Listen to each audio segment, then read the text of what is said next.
الله وبركاته. بسم الله الرحمن الرحيم. الحمد لله صلى الله وسلم وبارك على رسول الله وعلى آله وصحبه ومن اهتدى بهديه إلى يوم الدين وبعد.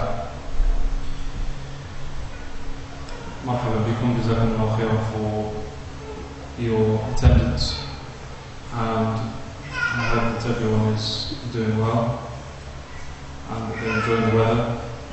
Also, all suffering, maybe enjoying, maybe suffering. And the next few weeks, inshallah ta'ala, the objective is to look at a number of different topics, very varying in their substance, not necessarily related. Maybe the only thing that connects them is the fact that they are topics that are often spoken about, and topics that people are often mistaken on, as well as the fact that they're severe issues that have caused dispute and divide and disagreement, even though for the most part there's no need for them to cause this type of divide and disagreement. But maybe because of the way things have been understood and things have been looked at, they've caused a lot of concern or confusion. Now, these topics are discussing the concept of religiosity, what it means to be a practicing Muslim, a non-practicing Muslim, if there is such a thing in the first place, or there should be such a thing in the first place. We're also going to be looking at sects and groups, and that relates to looking at sects from a general theoretical perspective, as well as how we should approach the modern day sects and groups that we have, whether they are religious groups of fiqh, law, theology, aqidah, or whether they're political movements or da'wah movements, etc. They all fall under the same broad category of being a group or a sect or a movement. We're not too concerned about the definition. The point is it's a group. It's a group of people with some objectives. Included in that discussion is the discussion on the hadith, which is known as the hadith of the 73 sects, and the saved sect or the victorious sect, and misguided or deviant sects, that concept. Another discussion is the discussion of bid'ah, innovations in Islam, the definition of bid'ah, some applications of bid'ah, the conditions for something being an innovation, and being an innovator, and what that means. As well as that, we're discussing, inshallah, the principle of tashabbuh, which is the principle of imitating the disbelievers. Imitation is a general principle. Imitation could be imitation in good, imitation in evil. It could be imitation of men, imitating women, women imitating men, and a Muslim imitating the disbelievers. This is another discussion of those discussions, inshallah. Have I missed something out? They're the main discussions, inshallah ta'ala, that we're looking at over the next few weeks. Each discussion is going to take up a lesson. Each discussion takes up a lesson. Were you going to discuss takfir Takfir as well? as well, Jazakallah khair. That's the one that I forgot to mention. Takfir also. Takfir, what takfir is, maybe some of the conditions of takfir, what it means to make takfir, and the consequences of the concept of takfir, declaring another person to be a kafir, a disbeliever. Today, inshallah ta'ala, we want to discuss really how Muslims view being Muslim, being religious, being practicing, how we view that, why we view it like that, and if there are any problems with the way we view things. And it's important to do so because when a person is in the correct mindset, that will have an impact on their behavior and their actions. discussing theoretical issues is only a starting point. That's true. It doesn't mean that that's all there is. If we sit here and discuss what this means, what that means, what's the point of this, what's the point of that, it's true that this is a theoretical discussion. But being theoretically in the correct mindset leads to proper action. And that's the objective here. And this topic of religiosity and practice and practicing is important because it encompasses every single Muslim. Every single Muslim is included in this discussion. Now, before discussing this issue of practicing and non-practicing, we want to start off with a principle. That principle is that, and this principle applies across the board, as the scholars of usul and the scholars of mantiq and so on say, العبرة بالحقائق والمعاني لا بالألفاظ والمباني. What matters is realities and meanings, not words and definitions. What matters is realities and meanings, not words and definitions, or words and terminologies. If we are so drowned in terminology, we forget meaning sometimes. A lot of disagreement happens because of misunderstanding this principle. So we're discussing something, but you have understood this thing to mean this, and I've understood that thing to mean this. So I'm discussing this way and you're discussing that way. And we think we're on different planets, but in reality we have different concepts of what we're talking about in the first place. And this is why it's important to not give words too much importance, except that they are means to getting an idea across. That's it. Otherwise we're concerned about facts, realities. That's what we're concerned about. So this idea of practicing, non-practicing, these are not words of the Quran and Sunnah. These are not words of the Quran and Sunnah. Practicing and non-practicing. Or multazim or غير multazim. Mutatawwi' or غير mutatawwi'. These are not terms, Quranic terms, they're not prophetic terms, they're not even religious terms. The only reason we're discussing them is because they're widely used terms. So that we don't fall into some of the traps that using these types of terms can bring about. And this applies to all things. So when discussing sects and groups, as we'll see later, we're concerned about meanings and realities. I'm not concerned about names. I'm not going to discuss the problems of Sufism, or the problems of Salafiyya, or the problems of Jama'at Tabligh, or the problems of... No. These are names, titles. We're concerned about realities. Maybe some of the realities that we discuss are more consistently found in a particular group, more than other groups, maybe, and that's fine. And so indicating towards this or indicating towards that could happen. But we shouldn't make the focus these names and titles. Labels, names, titles. The focus should be meanings. And we'll find that if we look more into meanings, disagreements decrease automatically. Because as Muslims, generally speaking, we have similar ideas. Maybe we don't think so. We think this Muslim's on a different planet, that Muslim's on a different planet, I'm on a different planet, he's on a different planet. In reality, Muslims think in very similar fashion.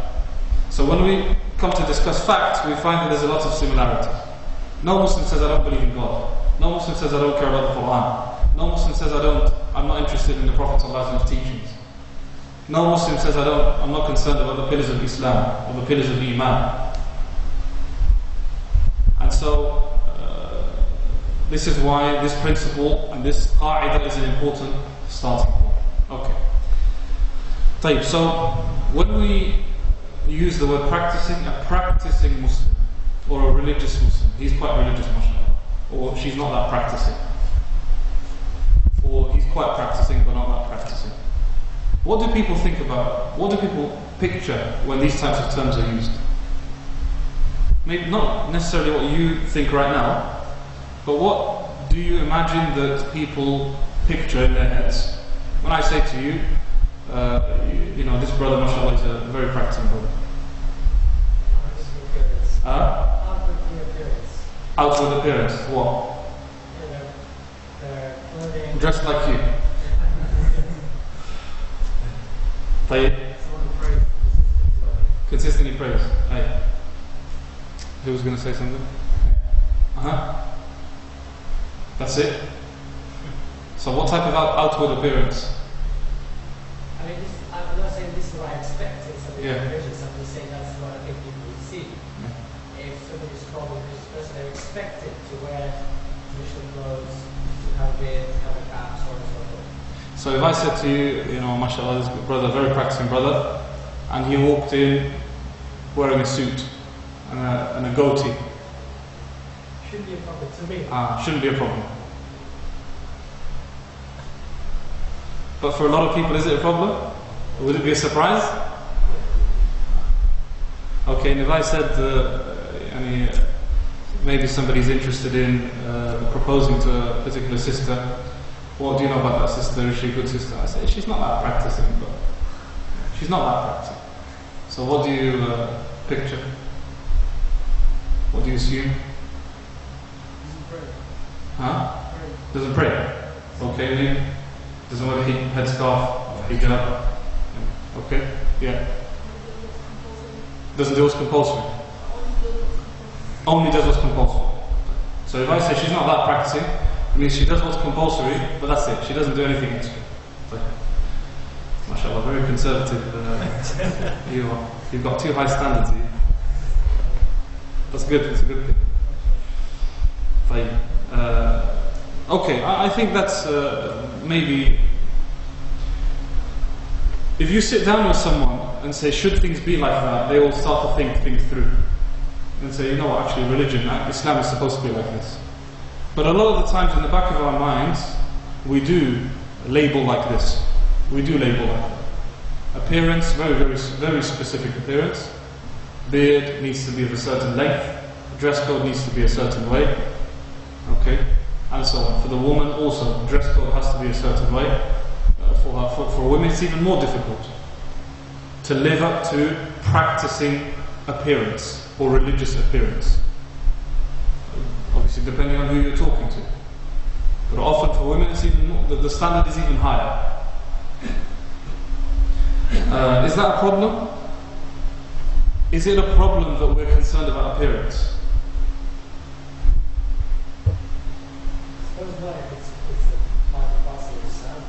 Okay. Should be like that. So there should be a certain appearance. Yes. Any different views? Modesty. So at the very least, modesty. Fine. So where does the problem lie then with appearance? We always hear this. I don't care about appearance too much, or appearance is not the most important thing, or what matters is this, or what matters is that. Where's the problem then when it comes to the discussions on appearance? Perhaps it could be dismissed because of the appearance, whereas in fact they might have that is a good appearance, for example, if they were dressed in jeans or something, or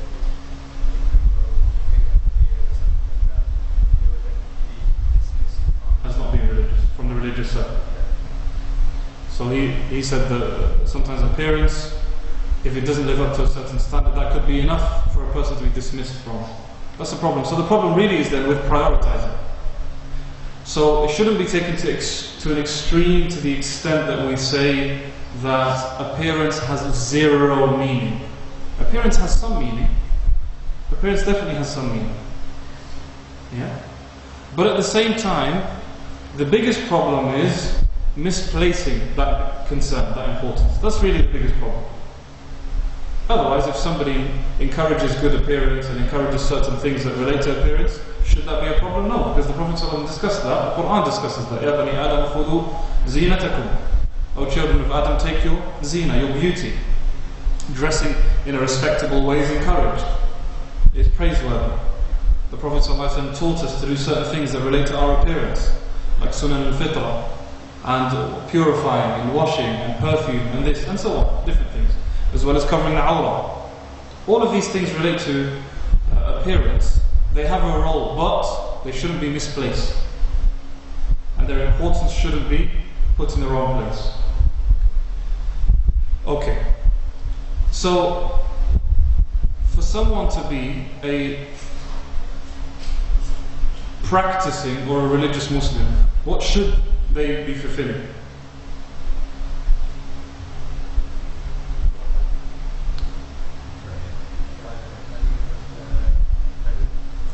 Which is Hadith al-Badwi.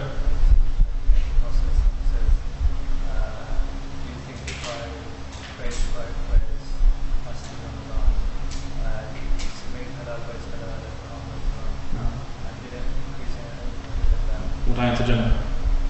قال نعم. If I fast if I pray the 5 daily prayers and fast in Ramadan, and I make halal that which is halal and haram that which is haram, أدخل الجنة, would I enter Jannah? He said نعم. He said yes. So these things, the 5 pillars that were required of him, and the scholars of Allah say that most likely the person was financially excused, and therefore he didn't discuss Hajj or Zakat, but he performed Salah, performed fasting, and stuck to the obligations. Should that be enough for a person to be considered a religious, practicing Muslim? Again, we don't even need to use the word practicing religious, because they're new terminologies, and sometimes they can give incorrect impressions. But is that sufficient for a person to be a complete Muslim? Yes, so they must stay away from major sins, and they're acting upon obligations. And even if they fell into a major sin, they repent, but it's not their lifestyle. It's not their lifestyle. Someone who falls into a major sin, even a pious person could fall into a major sin. One of the awliya of Allah can fall into a major sin. No problem. But not that it becomes a lifestyle, or even worse, that it becomes a public lifestyle, an open lifestyle. So if somebody acted upon the 5 pillars of Islam and kept away from major sins to the best of their ability, and are they the type of person who we'd say complete Muslim? When I say complete, I don't mean Abu Bakr as-Siddiq, but I mean he has obtained Islam to a proper and sufficient and good level without hesitation. There's no hesitation about that whatsoever. And so if a person was not that concerned about constantly talking about typically religious topics, and in religious circles, for example, they're always going on about the same stuff. Religious circles always going about sects, groups, this person, that person, did you hear this, did you hear that, what's your view on this, what's your view on that, what's your view on that, constantly talking about various so-called religious discussions. And these are the constant circles, or these are the constant discussions in this type of circle that's seen as a religious circle. If someone doesn't care about that type of thing, someone doesn't care about that, I don't care. What's your view on this sect, or what group do you follow, what's your view on this scholar? Well, I don't care. I just pray 5 times a day and stuff. I don't care about all these discussions. Is he lacking his Islam? No, he's not lacking. Alhamdulillah. Possibly the one who does discuss these issues constantly, he's the one lacking. Possible. So there are certain outward things that we attach to being religious. These things are not necessarily important. Nothing's necessarily important. Is it possible for a person to do some things that we might view as disliked or wrong, but they're sticking to the essentials that we've just mentioned? Is it possible for a person to be a practicing Muslim if they smoke?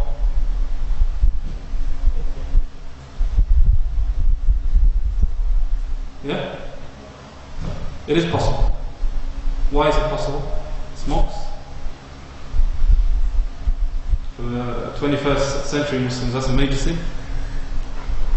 It's the 8th major sin after the 7 the Prophet mentioned. It's possible. It's possible. Number one, if it's a sin, we say it's a minor sin, it's not a major sin. And if this person doesn't believe it to be a sin, that's up to him. It's up to him. But he's doing something that we say it's incorrect, he's doing something that's wrong, but he's sticking to the essentials of his faith. Okay? So it can be a practicing Muslim. Is it possible for a person to be a practicing Muslim and shave their beard? Huh? Why is it possible?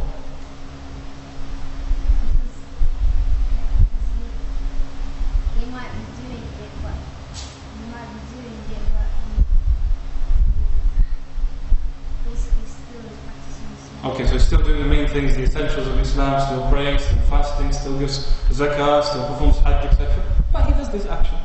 Like, does that mean we are saying to people, go and smoke?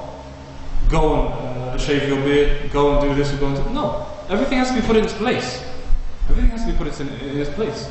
Just because this type of thing is said, it would be wrong for someone to take that away and then say, that means these things are fine, these things are good, or these things are not a problem.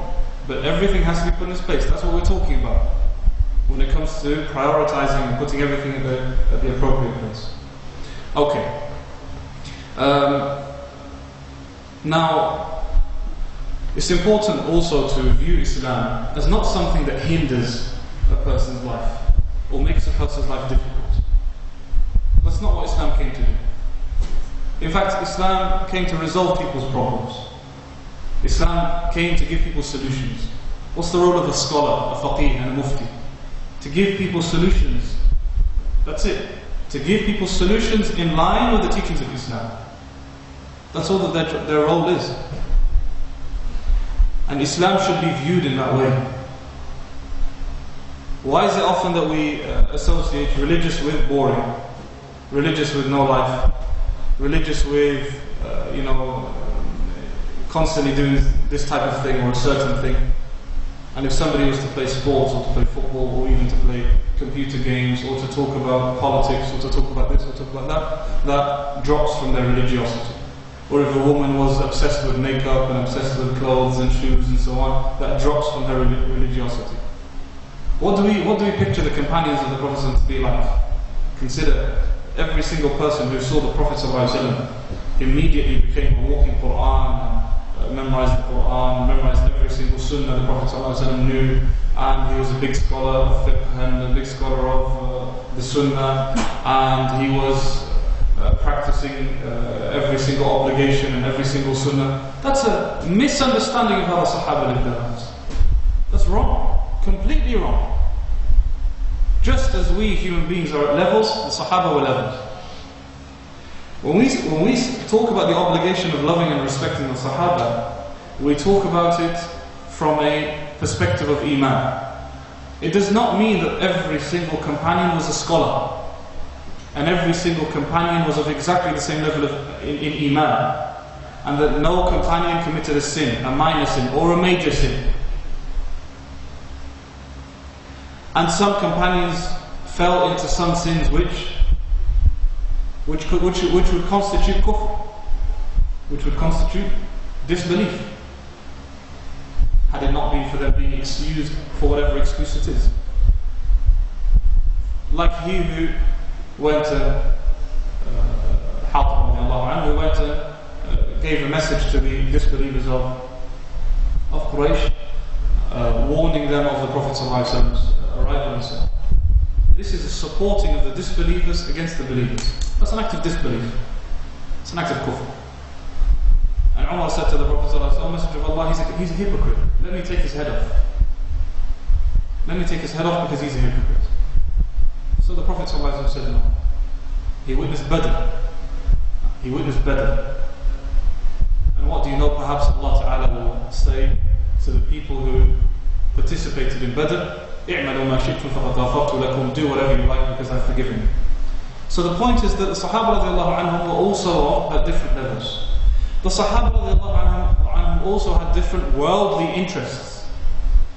Some were into their business, some weren't. Some were into making money, others weren't. Some were into constantly studying, others weren't. Some were into farming, others weren't. Some were into fighting, jihad, being on a battlefield constantly. Others had different types of strengths or occupations. And so this is key to understand. Otherwise we picture an unrealistic society and then unrealistic standards to live by. Unrealistic standards to live by. The wives of the Prophet ﷺ, it's wajib upon us to love and respect and honor the wives of the Prophet ﷺ, and they're the mothers of the believers. But just as what we said about the companions, we say the same thing about the wives of the Prophet ﷺ. There were from them who were scholars and there were from them who weren't scholars. And they were also they also differed in levels of Iman and levels of worship and so on. And that's an acceptable thing, it isn't problematic. It's acceptable, it's not problematic at all, because that's how human beings are. Okay. Any discussion so far on what we've mentioned, or any points to be raised? Taban, this, when we see Islam as being a religion that has not come to act as a burden or a barrier, we see it as quietly fitting into our lives. That's it. Islam fits into our lives, regardless of our cultures, regardless of our customs, regardless of our preferences and backgrounds and interests and hobbies and so on. Islam fits every person. That's really, really important to be certain of. And we are not told necessarily to change our lifestyles for it to look a certain way. No. In fact, Islam has opened up the door when it comes to matters of custom and culture. People can do things as they want to do. People have meals, they want to have meals. Having meals at certain times of the day, do we need a religious proof for that? Islam has opened up the door for that issue. People have their weddings, their customs, their day-to-day livings, they go about their lives in a certain way. Islam has opened up the door when it comes to that. People dress in a certain way. Islam has opened up the door for people to dress as the people dress. And Abu al-Wafa ibn Aqil, rahimahullah ta'ala, is one of the leading fuqaha of the Hanabila from the 6th century. He says it is incorrect for a person to go against people's cultures and customs. It is incorrect for someone to go against people's cultures and customs so long as they do not clash with one of the commands of Islam. Yeah, so long as they're not prohibited in other words. Does that include European and Western and British culture? Yeah, it's culture. Culture doesn't have a religion. Culture doesn't have a religion. So just because certain cultures come from a Muslim land, it doesn't necessarily make them superior to a culture that comes from a non-Muslim land. In fact, some cultures in Muslim lands are worse than some cultures that we have in non-Muslim lands. Just because something comes from a non-Muslim country, does that make it a bad thing? Not necessarily. And something maybe springs from a Muslim country and it's a disastrous culture and a disastrous custom. And so British custom isn't excluded in that. It's included in the recommendation of keeping to just living our lives as people do. Not a problem at all. People live their lives as they do, they study as they do, they work as they do, they interact as they do, they communicate as they do, they dress as they do, they go to different occasions as they do. All of that, Islam has opened up the door for these types of things. Islam, as we said, only comes to fix where there's a problem. That's it. Islam came to fix where there's a problem. And that's important. And so that means that we shouldn't be quick to label or to attack or to criticize someone who seems like they're a bit too British. Alright? They're British. Of course they're going to be British. Or they're going to maybe have a British sense of humour or dress in a way that is consistent with British custom, or speak in a way that sounds a bit too British. He sounds a bit too British, or he sounds a bit too posh, he can't be religious. Should be the other way around. And so these mixing these things with those things is a problem. The Prophet ﷺ, and we just discussed the hadith, when a man came in and said to him, O Messenger of Allah, if I performed, and many people came with similar incidents. In another occasion, the Prophet ﷺ told a man about the 5 pillars of Islam. He said to him, by Allah, did Allah send you with 5 daily prayers? And the Prophet ﷺ said, Allahu na'am. By Allah, did God send you with the fasting of Ramadan and giving zakat, performing hajj? And the Prophet ﷺ replies the same way, Allahu na'am. When the man says, Wallahi la azidu ala hada wa la anqus. By Allah, I'm not going to do any more or any less than that. Which is quite a brave thing to say in the presence of the Prophet ﷺ. Wallahi, I'm not going to do more than that. I'm just going to do this bare minimum. And the Prophet ﷺ said, أَفْلَحَ وَاللَّهِ إِنْ صَدَقَ.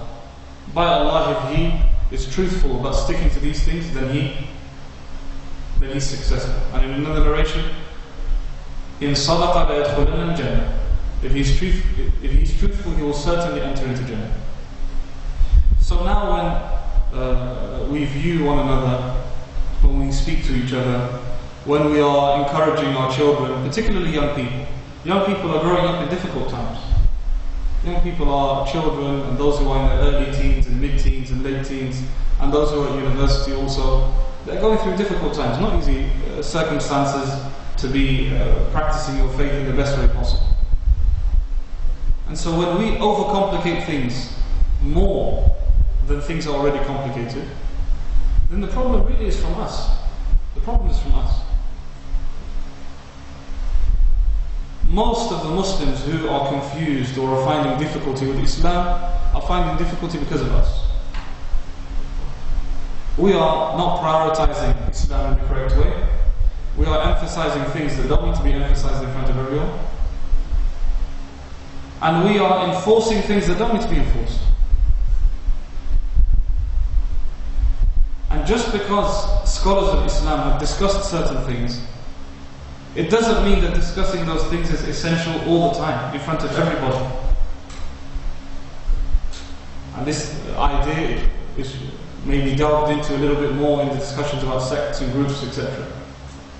Ibn Taymiyyah rahimahullah ta'ala, from the leading imams of the Hanbali school, he wrote a lot on matters of aqeedah. He wrote a lot on matters of creed and iman. And he particularly discussed matters that relate to the attributes of Allah subhanahu wa ta'ala and things like that. Ibn Taymiyyah rahimahullah is a reference for a lot of people when it comes to matters of creed, matters of Allah's attributes, names and attributes. He himself says that Allah is a witness that I have never opened up this discussion in front of a layperson. Allah is my witness that I've never opened up this discussion in front of a layperson. He's discussing things from an academic perspective. He's targeting people of knowledge, targeting students of knowledge. He doesn't open up this type of discussion that might confuse a person more or throw a person into areas which they don't need to be thrown into.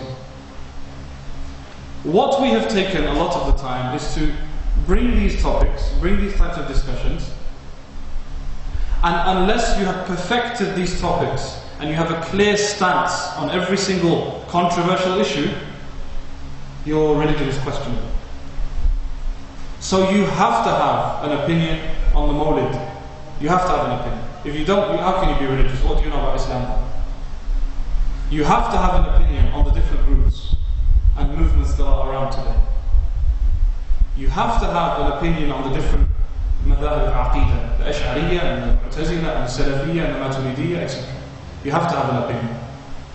You have to have an opinion on certain key figures, different scholars and different well-known people, particularly well-known speakers in the West.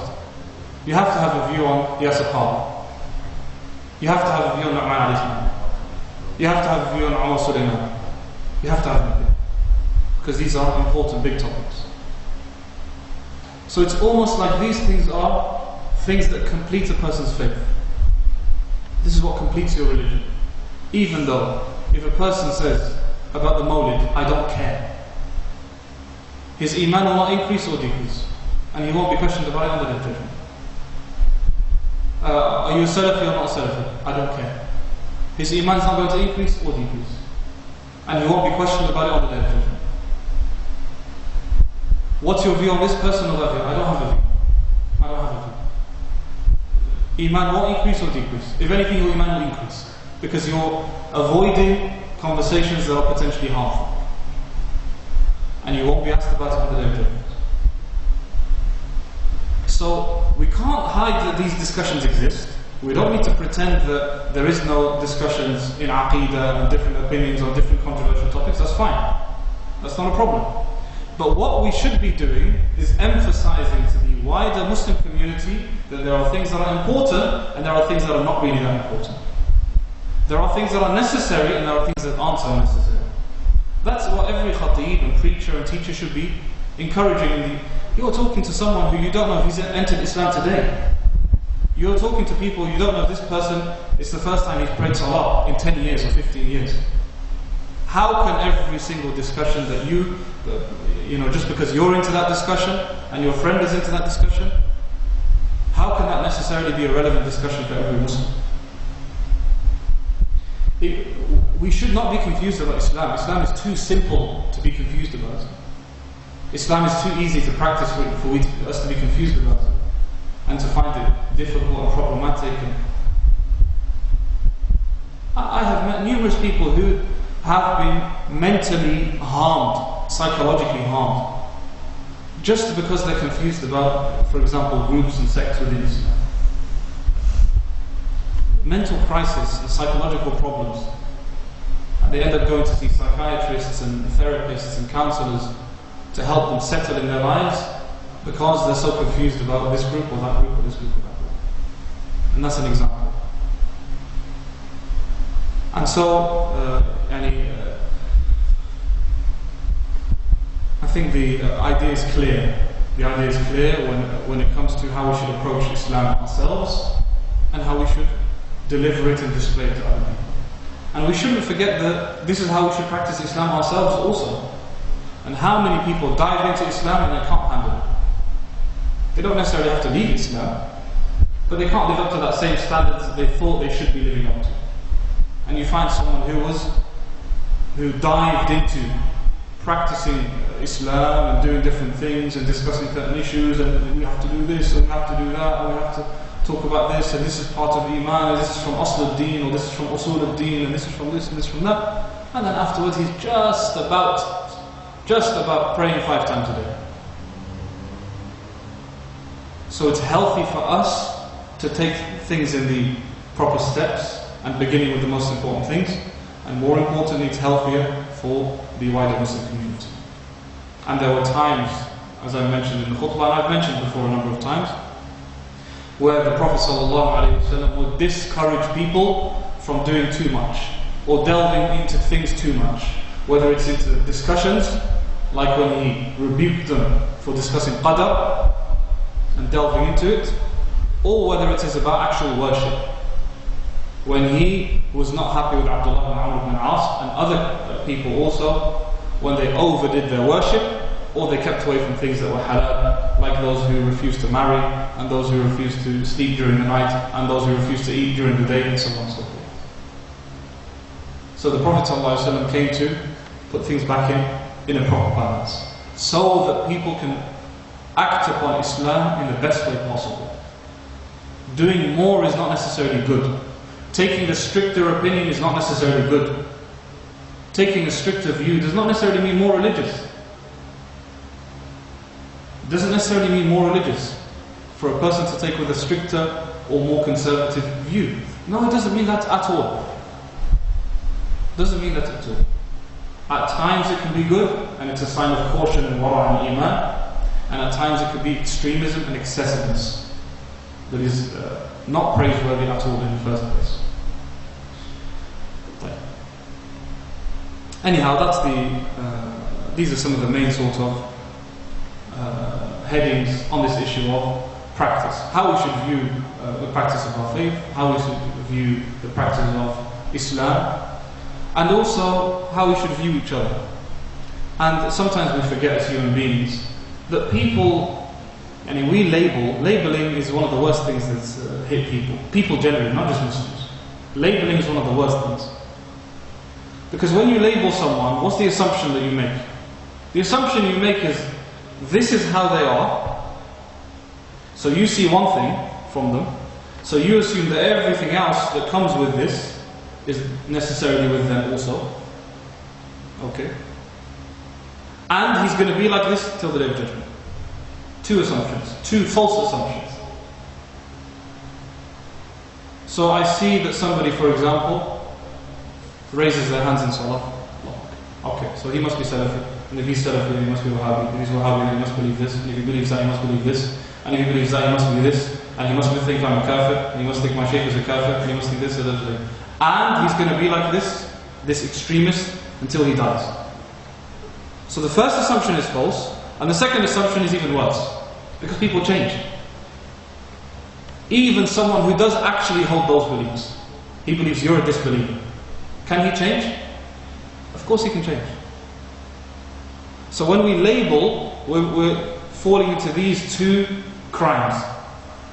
We're making an assumption, and secondly we're assuming that that person will be like that forever. And therefore forever, there's a barrier between me and you. Even though Allah says, إِنَّمَا الْمُؤْمِنُونَ إِخْوَةٌ, the believers are brothers. And the Prophet ﷺ says, Al-Muslimu akhul Muslim. The Muslim is the brother of another Muslim. That means anyone who's a Muslim is our brother. Is that too much to take? That every Muslim is our brother? That's the statement of Allah and the statement of the Prophet ﷺ. Al-Muslimu akhul Muslim. The Muslim is the brother of a Muslim. When we label people, there's a barrier. So then it's very difficult to act as though that person is my brother and I'm his brother. I might verbally say it, but it's very difficult to do so. Because I started with labels. Labels,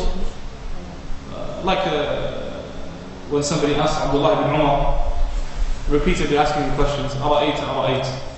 What if this happens, what if that happens? He said, Ij'al Ara'ayta fil Yemen. Leave Ara'ayta in Yemen. Say the same thing. Leave labels in Yemen or another country. It doesn't have to be Yemen. Leave labels and titles and descriptions. Leave them to the side. And focus on things that are clear. And things that we see. And things that are apparent and things that are obvious. And things that are muhkam as part of the religion. Like Allah's statement in the Quran, the believers are nothing but brothers. And like the statement of the Prophet ﷺ, Al-Muslimu akhul Muslim. The Muslim is the brother of a Muslim. Jazakum Allah khairan. And in a moment, inshallah ta'ala, we'll sit down and have some snacks that you're invited to. But before that, if anyone has something they'd like to bring up relating to this topic that we discussed, or something else if they wish. And sisters, of course, you're never neglected.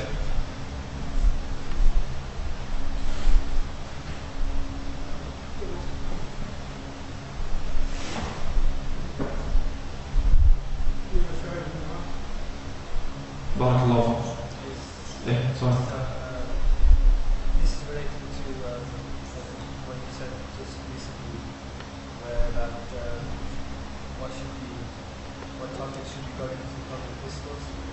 So it makes sense for some academic or technical topics not going into wider sphere and people not focusing on that. But does that necessarily then mean that whatever's in public discourse has to be only the basic Islam? Because obviously there's certain parts of Islam where you have to focus on the spiritual side, the other side, whereas the other basic. So, if I understand correctly, that is things that we expose to the, expose, make open, expose to the public. Should it just be those usul types of things, or is it acceptable for maybe for secondary types of things? We're talking from a realistic perspective here. In today's time, it's impossible to restrict what people are exposed to. Impossible. So people will always be exposed to, first of all, these words that I'm saying. Not everyone hears them, first of all, and not everyone is going to act upon them. So there will continue to be people who throw out into the open controversial discussions and make a big thing out of certain topics that no need to be made. So those things are out in the open whether we like it or not. And it's not a problem that a person might want to know about something. That's fine. At the right time should a person learn about different things or want to know about certain things. But it's essential to know in the back of my mind, this is not the end of the world. If I understand it, great. If I don't understand it, it's not the end of the world. A person really, really wants to know the difference that exists between the Ash'ariyah and Ahlul Hadith. Wallahi, if you're acting upon the obligatory things in Islam and you're so interested in knowing about the history of Ahl Hadith and Ash'ari, that's up to you. But if you go into this discussion believing that your Islam is based on this, then we have a problem. But if you want to go into a discussion, do some reading, do some research, follow a couple of debates and this and that, you might not advise that, but it's not the end of the world, and it's what people do anyway. It's what people do, particularly controversial issues. And so it's not necessarily a case of be silent about everything. Be silent about everything. Don't talk about anything unless it's the essentials and pillars and basics of Islam. That's unrealistic. But at the same time, we should encourage a culture of knowing what's essential, what's not essential. Yani, someone's Islam, for example, some people's faith is at risk because of a historical event that happened at the time of the Prophet ﷺ. What type of faith is that? A historical event. Maybe a historical event that happened before the Prophet ﷺ, something that happened at the time of Ibrahim or Ismail. My faith in God and my belief in the Akhirah and the way I practice my life is based on whether Ibrahim Ismail said this thing or didn't say that thing. What type of religion is that? What type of faith is that? That means I'm putting too much into something that doesn't deserve it. My whole faith is based on whether what this group says is correct or whether that group says is correct. That's not a correct way to look at the faith in the first place. So stopping these things, unrealistic. Some people will have to clarify these things, not a problem. Not a problem. Some people will talk about these things, not a problem. Some people are interested naturally in these things, not the end of the world. But what we do definitely have to encourage and spread as a culture to make sure that when these things are out and about, we have a safe space anyway for these things to do their rounds, and it's not a big problem. It's to encourage that this is what matters, this is what matters. As for these things, these are secondary. We're going to clarify what aura is in Islam and how we can cover aura, honestly enough, as well as adopting a culture, for example, British culture, where it is trousers. Yeah. When it comes to covering, wearing clothes, we say all clothes are permissible, and the only condition is that it fulfills the conditions of covering awra. Covering awra for a woman is to cover everything, excluding her hands and face, according to the majority of fuqaha. And for a man is to cover their whole body. For a man, things are slightly different, because for a man we have a minimal awra, which is to cover what's between the navel and the knee. But then we have an awra of respect, an awra of muru'ah. And that's that you should cover the rest of your body as well. And when we say the rest of the body, we mean the upper parts of the body and so on. So is it haram for a man to go outside with his chest exposed? No, it's not haram, but it's bad akhlaq. It's bad akhlaq. Unless there's a reason for that, on the beach, swimming, etc., things like that, that's a different story. But to walk around like that isn't good etiquette necessarily. Is it prohibited? No, it's not prohibited, and therefore sometimes there is scope for that. So for a man, covering their body, generally speaking, with what's respectable, what's acceptable. For a woman, her awra is almost her whole body anyway. So there's not much scope for saying this is an obligatory and this is an akhlaq type of awra. If that is done, the awra is covered, and clothing is not revealing the body, whether revealing the skin of the body or revealing the limbs themselves, such as clothes that are skin tight. If those conditions are fulfilled, then everything else is accepted. So if a woman covers her body, besides her hands and her face, and perhaps her feet, according to some of the fuqaha, if those things are done, then she can wear what she wants after that. She doesn't have to wear jilbab necessarily, which covers the body from head to bottom. And she doesn't necessarily have to cover using a one-piece dress. She can decide to wear a two-piece dress, a skirt and then something on top. Nor does it have to be a certain colour, unlike what some people mistakenly think. It doesn't have to be a certain colour. Nor does it have to be a certain boringness or dullness as some people think. A woman has to wear boring clothes. Okay, so when they say boring, otherwise the word boring is a subjective thing. So if a woman is to wear a hijab, which has different colours on it, or it has flowers decorated onto it, or things like that, is there a prohibition? Is there a religious prohibition on that? Is there anything in Islam to say that's haram? There's nothing in terms of. And if someone does believe that, you provide the proof and we'll change our opinion. Of course, no problem. But you provide the proof first. Same with men. If they were trousers, if they were 3/4, if they were a thobe, if they were a jibba, if they were a jubba, or whatever else, not a jibba of course. If they were a jubba, whatever else people generally wear, say no problem. No problem so long as the condition of awrah is fulfilled. No, it's not skinny fit. Like skinny fits can be problematic, particularly for men, because something can be skinny but not necessarily skin tight. Like Superman, for example, is too much. Like Superman, he's not wearing proper shari. And nowadays, it's difficult the number of times I've gone into shops to try to find clothes. I can't find trousers. I cannot find trousers. Everything is tight. Either Seriously, this is what I do. With this skinny fit. I get XX sometimes. and then Well, because it's going to go like the legs the trousers are dropping. This is that wide. So, which is a problem really. We're moving towards tighter and tighter clothes. It seems like. even harder to find 3/4 kid shorts. Same with that. I recently managed to find some, alhamdulillah, just about below the knee. Alhamdulillah. Whenever I go in to ask for 3/4 in shorts, they show me shorts that are shorter than my boxes. What type of shorts are these? طيب. تفضل and Just about work.